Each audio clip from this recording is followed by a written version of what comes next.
នមកឆាប់ឡាគុំនៅបងអាយបងអង្គគូយើងនឹងដើរឆ្ពោះដំរងហើយសំដៅទៅព្រះវិហារហាឡេលូយ៉ារួមយើងទៅដោយមានអំណ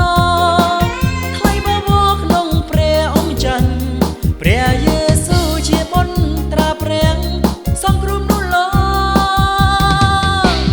រួមយើងទៅដោយមានអំណរថ្លៃបបោក្នុងព្រះអម្ចាស់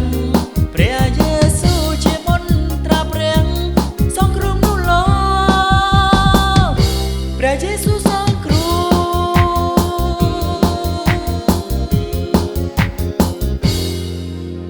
ព្រះអង្គទ្រង់មេត្តា